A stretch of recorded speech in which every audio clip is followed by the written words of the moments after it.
हम पुकार पुकार के बोल रहे हैं सर, आदमी लोग सुन रहे नहीं है। ये तो जादू वाला तेल नहीं है, ये 108 जड़ी बूटी का तेल रहता है। भारत और चीन के रिश्तों में एक बार फिर से खटास आने लगी है। इसका कारण चीन द्वारा ब्रह्मपुत्र नदी पर बनाया जा रहा दुनिया का सबसे बड़ा बांध है। तिब्बत में बनने जा रहे इस हाइड्रो पावर डैम का भारत पर गंभीर असर हो सकता है, जिसको लेकर भारत के विदेश मंत्रालय ने चिंता भी जताई है।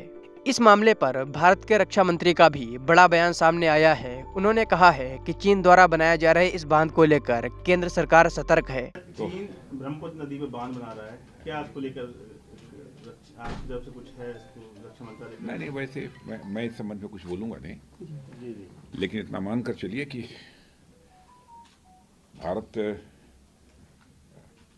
अपनी सुरक्षा के प्रति पूरी हर तरीके से सजग है। जिस देश का प्रधानमंत्री इतना ताकतवर हो कि सर्जिकल स्ट्राइक एयर स्ट्राइक हो जाए, अब ड्रोन की बात। बता दें कि तिब्बत में बन रहे बांध को लेकर भारत के ऐतराज के बाद चीन ने भी सफाई दी है और कहा है कि इससे किसी को भी खतरा नहीं है। चीन ने आश्वासन दिया है कि इस परियोजना के लिए दशकों तक अध्ययन किया गया है। उसका कहना है कि इससे किसी को नुकसान नहीं होगा। चीन ने कहा कि इससे केवल साफ ऊर्जा का उत्पादन किया जाना है और निचले क्षेत्रों की सुरक्षा का पूरा ध्यान दिया जाएगा। चीन का यह बांध भारत को कैसे नुकसान पहुंचा सकता है, आइए फॉरेन एक्सपर्ट रुबिंदर सचदेवा से जानते हैं। देखिए, इस डैम को लेकर के तो हमें बहुत बड़ा कंसर्न है। ये जो डैम बन रहा है, जो रिवर यारलांग सांपो कहते हैं, ये ब्रह्मपुत्रा है, जिसको हम भारत में ब्रह्मपुत्रा कहते हैं, तिब्बत में वो नाम है उसका। इस पे हाइड्रो डैम बन रहा है और ये इतना बड़ा डैम बन रहा है कि दुनिया का लार्जेस्ट इस तरह का इंफ्रास्ट्रक्चर प्रोजेक्ट होगा। इसको बनाने की कीमत करीब 15 लाख करोड़ रहेगी। इससे जो बिजली जनरेट होगी वो 300 मिलियन किलोवाट आवर्स, करीब 3 लाख गीगावाट, बहुत बड़ी होती है। और अभी तक दुनिया का जो सबसे बड़ा इस तरह का प्रोजेक्ट था, 3 गॉर्जेस डैम, जो चाइना ने बनाया था, वो डैम इतना बड़ा है कि आसमान नहीं, मून से वो दिखता है, उस स्पेस से उसकी आउटलाइन दिखती है, इतना बड़ा डैम है वो। ये डैम उससे भी बड़ा बनेगा। तो खतरा ये है इस डैम को लेके।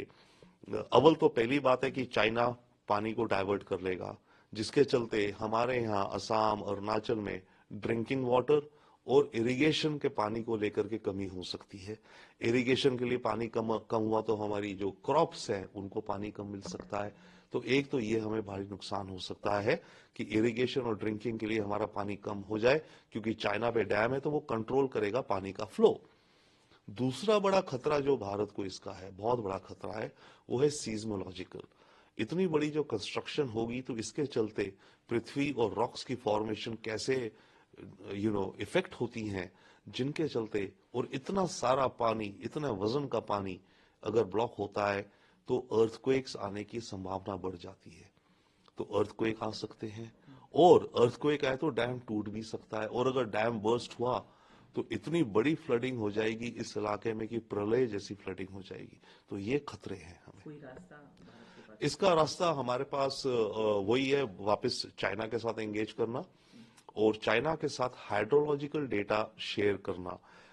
और ये कन्वेंशन होता है देशों के बीच में कि दोनों देश पानी की कितनी डेप्थ है, कितना वॉल्यूम है, इस तरह का डेटा शेयर करते हैं। तो हम चाइना से वो डेटा मांग सकते हैं और हम ऑलरेडी मांग भी रहे हैं। वो डेटा हमारे पास होगा, अगर सच डेटा वो हमें देते हैं तो हमें अंदाजा लग सकता है कि कितना बड़ा ये पूरा प्रोजेक्ट है और कितना खतरा हमें पैदा हो सकता है। उस खतरे के लिए हम कुछ तैयारियां कर सकते हैं और उस डेटा को देख करके हम चाइना से काउंटर कर सकते हैं कि नहीं, आप इतना पानी तो रिलीज करो ताकि हमारी इरिगेशन और ड्रिंकिंग वाटर की किल्लत ना हो। तो इस तरह की चीजों का मेथड हो सकता है।